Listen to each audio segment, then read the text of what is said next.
Thank you for chatting to me this morning, Matthew. Now, the first issue I wanted to talk to you about was the proposal to change the name of Victoria No. 1 Oval to Tony Kelly Oval. Now, I believe the issue was deferred at last night's committee meeting. Is that the case? Yeah, that's correct. It was deferred last night. Now, it's an interesting bit of background to this because way back in December 2020, there was a recommendation from Council to rename, as you said, Victoria Park No. 1 Oval to Tony Kelly Oval.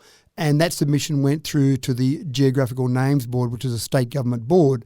That was put out for public submission by the board, and they received a number of submissions, approximately 60 submissions, and a slight majority of those were against the renaming of it, and obviously the rest were in favour of it.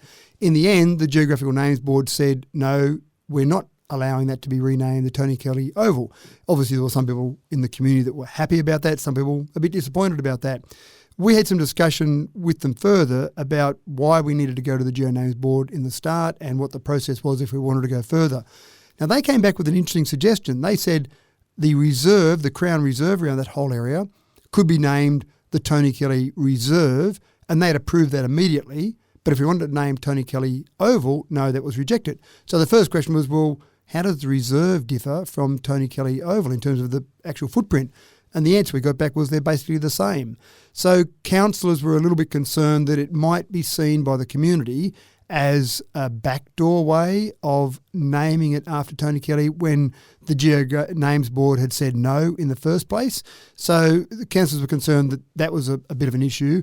And so in the end, councillors decided to defer the decision.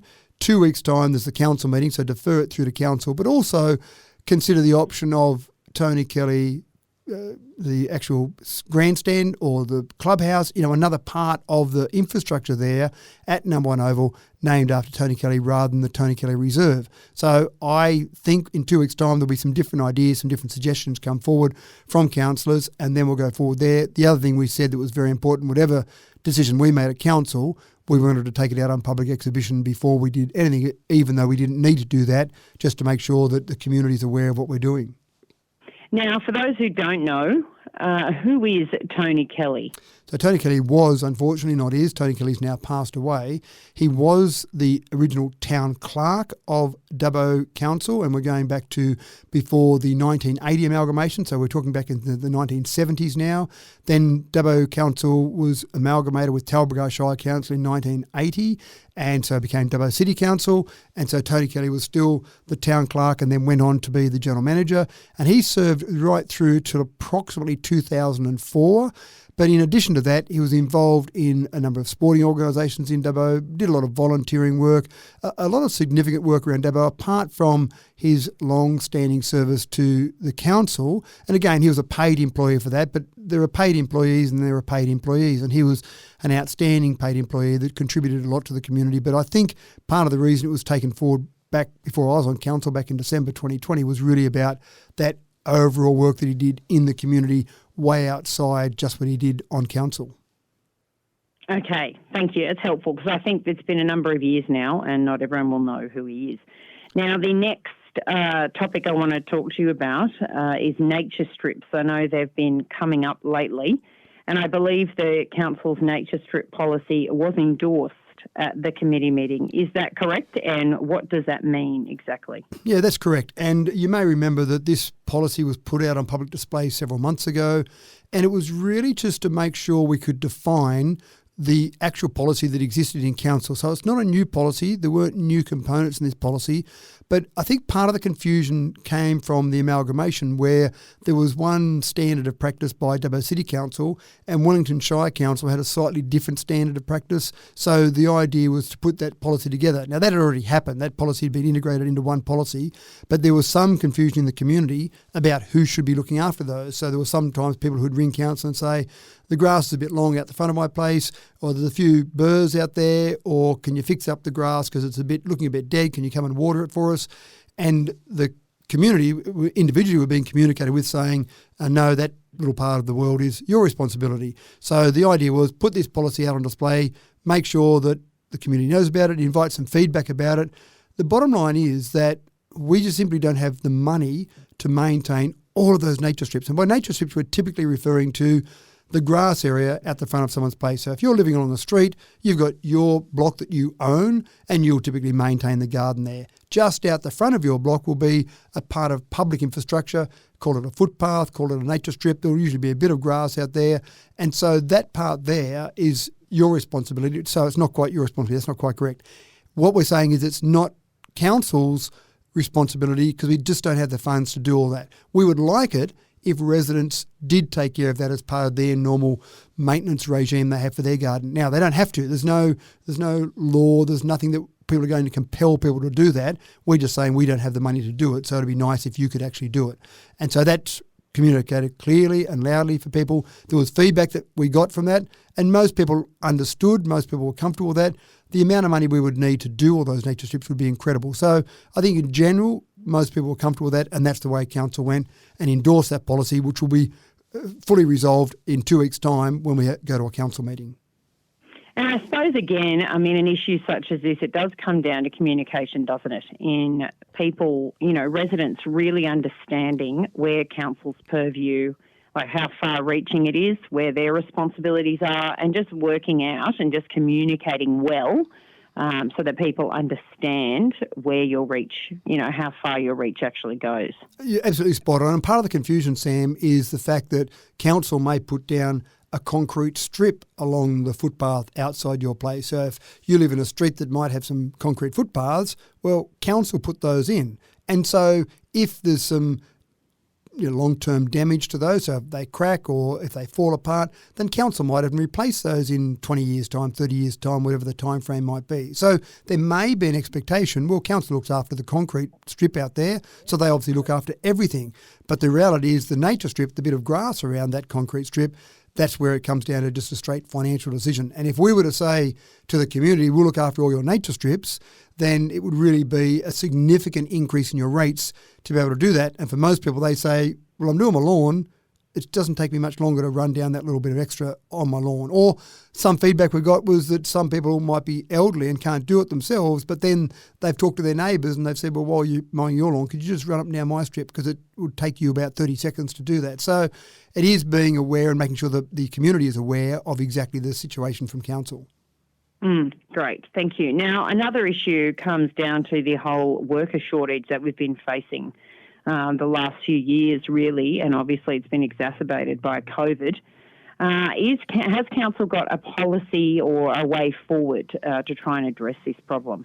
Well, it is really a great job being done by our economic development team, and some of the software that we've been developing, some of the skills, Dubbo Skills, for example, is one of those websites that's available for people to kind of try and match skills with the jobs, so the individual skills with the jobs that are available. So that's a whole body of work that's being done by our economic development team, and it's interesting because part of the software platform that we've developed for that, we've had some other councils, Albury Council, for example, is one that is really adopted that, where they've talked to us about it, and then the same software company that we're using, they're basically implementing that same program to try and get that matching.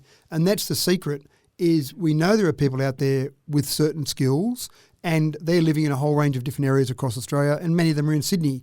We know we've got employers that need those skills in Dubbo, but sometimes people just aren't aware that they're needed. So that's really part of the job of council, to make sure that that communication is out there in the broader community.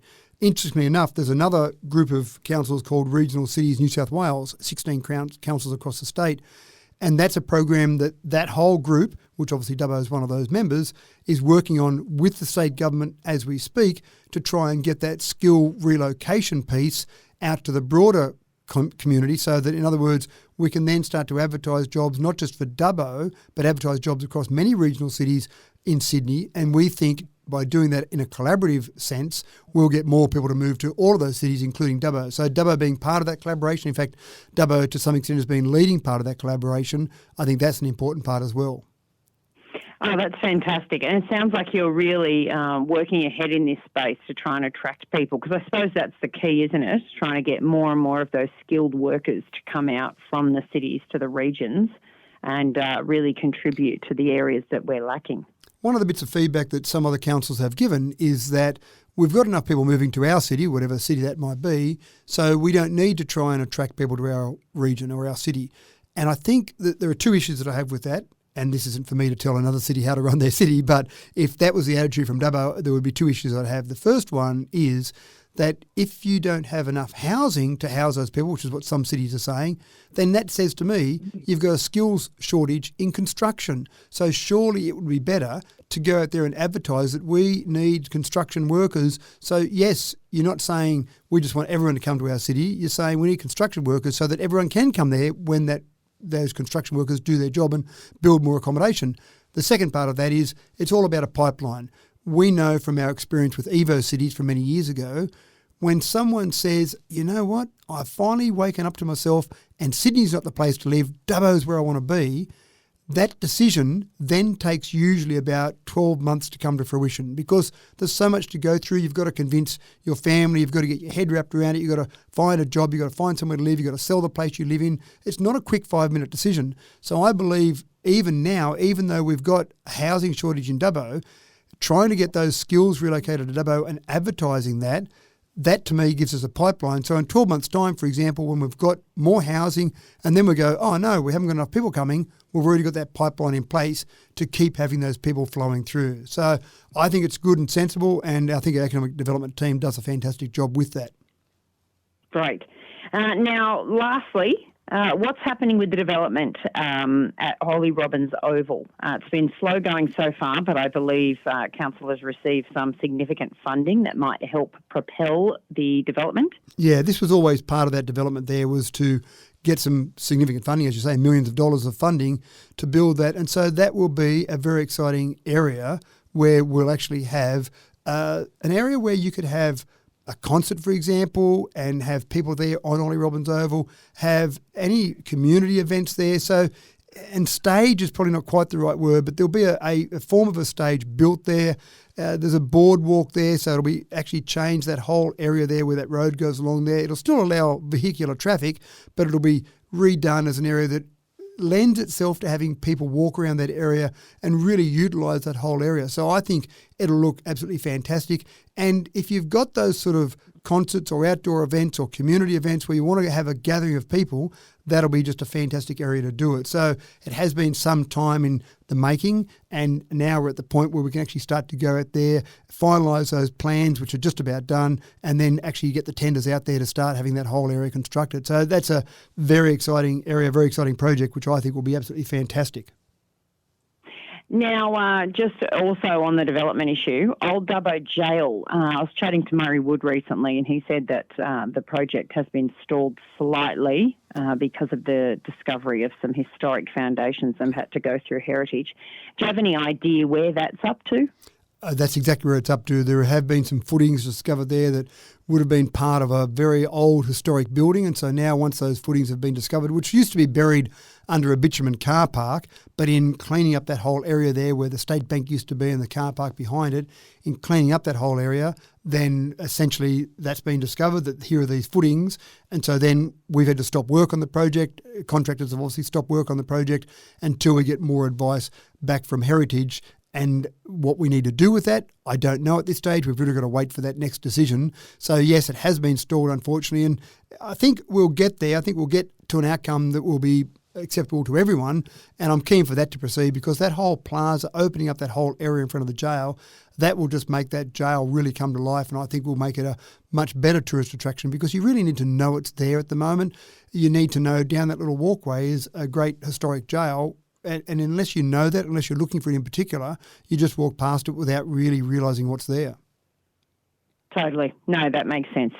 Is there anything else you'd like to add, Matthew, on any of those issues? No, lots of things were talked about at the committee meetings last night, and I think you've covered some of the main ones there, but when people have got or want to have more look at some of those, all those business papers are online. Obviously, they can go and look at those, or they can go and look at the entire meeting that was streamed last night. That's recorded there as well. But I think you've covered off the main one, Sam. Well done.